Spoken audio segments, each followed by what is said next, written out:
భారత జట్టుకు హెడ్ కోచ్గా ఇన్ని సంవత్సరాలుగా గౌతమ్ గంభీర్ చేయలేని పనిని ఒకే ఒక్క రోజులో వివిఎస్ లక్ష్మణ్ చేసేసిందన్నమాట. అయితే ప్రజెంట్ మనందరికీ తెలిసిందే, మన భారత జట్టు 3 టీ20ల సిరీస్ కోసం జింబాబ్వే పర్యటనకు వెళ్ళింది. కాకపోతే ఈ పర్యటనకు కోచింగ్ బృందంలో గౌతమ్ గంభీర్ అదేవిధంగా మన జట్టుకు రెగ్యులర్గా ఉన్న కోచింగ్ స్టాఫ్ ఎవ్వరు కూడా వెళ్ళలే అన్నమాట.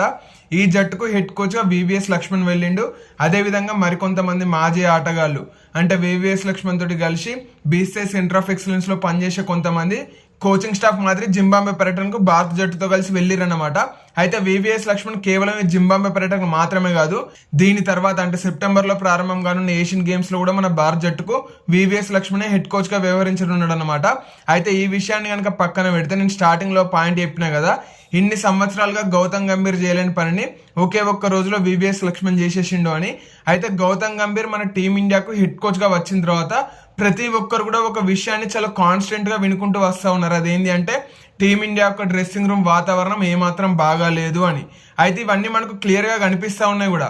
అంటే ఆటగాళ్ళ ఆటలోనైనా కానివ్వండి, లేదనుకుంటే మ్యాచ్ ప్రాక్టీస్ల సమయంలో అక్కడ ఉన్న వాతావరణంలో అయినా కానివ్వండి, టీమిండియా యొక్క డ్రెస్సింగ్ రూమ్ ఏ విధంగా ఉన్నదని క్లియర్ కట్ గా చెప్పేస్తా ఉన్నాయన్నమాట. డ్రెస్సింగ్ రూమ్ లో వాతావరణం బాగాలేదు, ఆటగాళ్ల మధ్యలో సఖ్యత లేకుండా పోతా ఉన్నది. అదేవిధంగా ఆటగాళ్లకు కోచింగ్ స్టాఫ్ కు మధ్యలో కూడా విభేదాలు అనేవి వస్తూ ఉన్నాయి. ముఖ్యంగా హెడ్ కోచ్ కు అదేవిధంగా జట్లో ఉన్న కొంతమంది కీలక ఆటగాళ్లకు మధ్యలో విభేదాలు వచ్చినాయి అనుకుంటూ కూడా వార్తలు అనేటివి వస్తూ ఉన్నాయి. అవన్నీ మనం గ్రౌండ్ లో కూడా క్లియర్ గా చూడగలుగుతా ఉన్నాం. కాకపోతే ఇన్ని రోజులుగా Gautam Gambhir team India dressing room వాతావరణం నాశనం చేస్తే ఇప్పుడు వివిఎస్ లక్ష్మణ్ భారత జట్టుకు హెడ్ కోచ్ గా వచ్చి కేవలం ఒకే ఒక్క రోజులోనే మన డ్రెస్సింగ్ రూమ్ వాతావరణాన్ని పూర్తిగా మార్చేసినన్నమాట. మామూలుగా గౌతమ్ గంభీర్ డ్రెస్సింగ్ రూమ్ ఏ విధంగా చూసుకుంటా ఉంటాడు, తానే ఒక డిక్టేటర్ అనే మాదిరి మన డ్రెస్సింగ్ రూమ్ ను రూల్ చేస్తా ఉన్నట్టు కనిపిస్తూ ఉంటది. కాకపోతే వివిఎస్ లక్ష్మణ్ వచ్చిన తర్వాత మాత్రం భారత జట్టు యొక్క డ్రెస్సింగ్ రూమ్ వాతావరణం అనేది పూర్తిగా మారిపోయినట్లు కనిపిస్తా ఉన్నానమాట. దీనికి పర్ఫెక్ట్ ఎగ్జాంపుల్ చెప్పుకోవాలి అనుకుంటే వివిఎస్ లక్ష్మణ్ రీసెంట్ గానే మన టీమిండియా డ్రెస్సింగ్ రూమ్ లో ఒక కొత్త రూల్ అనేది తీసుకుని వచ్చిందన్నమాట. అదేంటి అంటే మ్యాచ్ అయిపోయిన తర్వాత ఒక ఆటగాడికి మెడల్ ఇవ్వడం. అయితే మనం ఇంతకుముందు సేమ్ ఇటువంటి కాన్సెప్ట్ నే 2023 వన్డే వరల్డ్ కప్ సమయంలో చూసినాం. అంటే రాహుల్ ద్రావిడ్ హెడ్ కోచ్ గా ఉన్న సమయంలో 2023 వన్డే వరల్డ్ కప్ టైంలో మన టీమిండియా డ్రెస్సింగ్ రూమ్ లో ఒక మెడల్ అనేది ఇస్తూ వచ్చిందన్నమాట. అయితే అది దేనికి సంబంధించింది అంటే బెస్ట్ పర్ఫార్మెన్స్ చేసిన ఆటగాడికి ఆ మెడల్ అనేది ఇస్తూ వచ్చిరన్నమాట. అంటే ఆ రోజు కనుక మ్యాచ్ జరిగితే అందులో బెస్ట్ పర్ఫార్మెన్స్ ఎవరు చేసిరంటే ముఖ్యంగా కూడా బెస్ట్ ఫీల్డింగ్ ఎవరు చేసిరు అన్నదాన్ని బట్టి వాళ్ళకు ఒక మెడల్ అనేది ఇచ్చిరన్నమాట.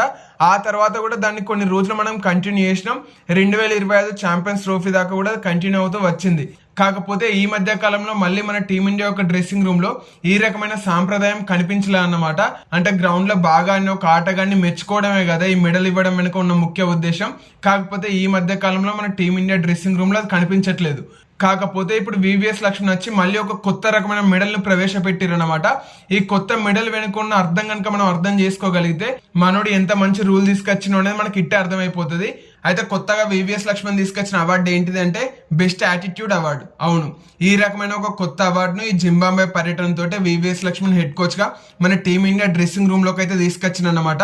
అంటే ఒక ఆటగాడు గ్రౌండ్ లో దిగిన తర్వాత కేవలం బౌలర్ అయితే వికెట్లు తీయడం, బ్యాటర్ అయితే పరుగులు చేయడం, అదే విధంగా గ్రౌండ్ లో ఆటగాళ్ళందరూ అద్భుతమైన ఫీల్డింగ్ చేయడం, కేవలం ఇవి మాత్రమే కాదు కదా, ఒక ఆటగాడు సక్సెస్ కావాలి అంటే గ్రౌండ్ లో ఆటగాడి ఆటతో పాటుగా అతని ప్రవర్తన కూడా చాలా ముఖ్యం అనేది ప్రతి ఒక్కరికి తెలిసిందే.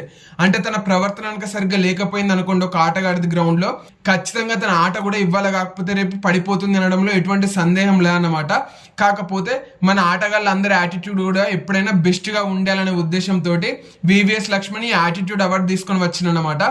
అయితే మరి అవార్డును ఏ రకంగా ఇస్తారు అంటే గ్రౌండ్ లో ఒక ఆటగాడి యొక్క ప్రవర్తన ఏ విధంగా ఉన్నది, అతను మన తోటి ఆటగాళ్లతో ఏ విధంగా ప్రవర్తిస్తా ఉన్నాడు, అంటే సొంత జట్టు ఆటగాళ్లకు ఏ రకంగా సలహాలు ఇస్తా ఉన్నాడు, వాళ్ళతో ఏ రకంగా కలిసిపోతా ఉన్నాడు, అదే విధంగా ప్రత్యర్థి ఆటగాళ్లను ఏ విధంగా గౌరవిస్తా ఉన్నాడు, దానికి తోడు మ్యాచ్ యొక్క ఒత్తిడి సందర్భంలో ఆటగాడు ఏ విధంగా ప్రవర్తిస్తా ఉన్నాడు, అంటే నిలకడగా ఉంటా ఉన్నాడా, లేదు అనుకుంటే ప్రెజర్ తెచ్చుకుంటా ఉన్నాడా, తోటి ఆటగాళ్లపైన విసుగుపడతా ఉన్నాడా, ఇటువంటి వాటి అన్నిటిని కూడా ప్రతిపాదికగా తీసుకుని అవార్డు అనేది ఇస్తా ఉన్నారు అనమాట.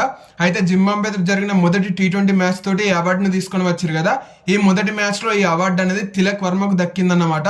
అయితే ఈ రకంగా ఒక కొత్త అవార్డును టీమిండియా యొక్క డ్రెస్సింగ్ రూమ్ లోకి తీసుకురావడం వల్ల మరి డ్రెస్సింగ్ రూమ్ వాతావరణం ఏ విధంగా మారిపోతుంది అంటే ఖచ్చితంగా మారిపోతుంది అన్నమాట. ఈ అవార్డు పేరింటేనే మీరు అర్థం చేసుకోవచ్చు, బెస్ట్ యాటిట్యూడ్ అవార్డు. అంటే గ్రౌండ్ లో ఆటగాళ్ళు ఏ విధంగా ప్రవర్తిస్తా ఉన్నారు అన్నదాన్ని బట్టి అవార్డు అనేది ఇస్తా ఉన్నారు కదా. మామూలుగా డ్రెస్సింగ్ రూమ్ లో ఆటగాళ్ళకి మధ్యలో విభేదాలు ఎందుకు వస్తాయని మనం అనుకోవచ్చు.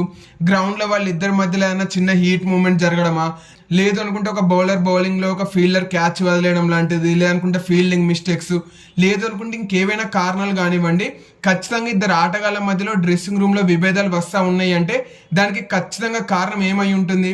గ్రౌండ్ లో ఆట జరుగుతున్న సమయంలో వాళ్ళిద్దరి మధ్యలో ఏదో అయ్యి ఉండొచ్చు. దాన్ని వాళ్ళు క్యారీ చేస్తూ డ్రెస్సింగ్ రూమ్ దాకా తీసుకొచ్చి డ్రెస్సింగ్ రూమ్ వాతావరణాన్ని ఖరాబ్ చేసే అవకాశాలు అనేవి ఎక్కువ ఉంటాయి అన్నమాట. కాకపోతే ఇక మీదట ఈ రకంగా జరగకూడదు. టీమిండియాకు సంబంధించిన ఆటగాళ్ళ అందరి మధ్యలో మంచి సఖ్యత అనేది ఉండాలి. వాళ్ళందరి ప్రవర్తన ఒకరితో ఒకరికి చాలా బాగుండాలనే ఉద్దేశంతో ఈ రకమైన అవార్డును వివిఎస్ లక్ష్మణ్ తీసుకొచ్చిండు అనేది మనం అర్థం చేసుకోవచ్చు అన్నమాట. ఈ ఒక్క అవార్డు తోటి ఇక మీదట కనుక మనం దీన్ని ఇదే విధంగా కంటిన్యూ చేయగలిగితే టీమిండియా యొక్క యాటిట్యూడ్ అంటే ఆటగాళ్ళ యొక్క యాటిట్యూడ్, అదేవిధంగా డ్రెస్సింగ్ రూమ్ పూర్తిగా మారిపోతుంది అనడంలో ఎటువంటి సందేహం లేదు. మరి ఈ విషయంలో మీరేమనుకుంటా ఉన్నారు?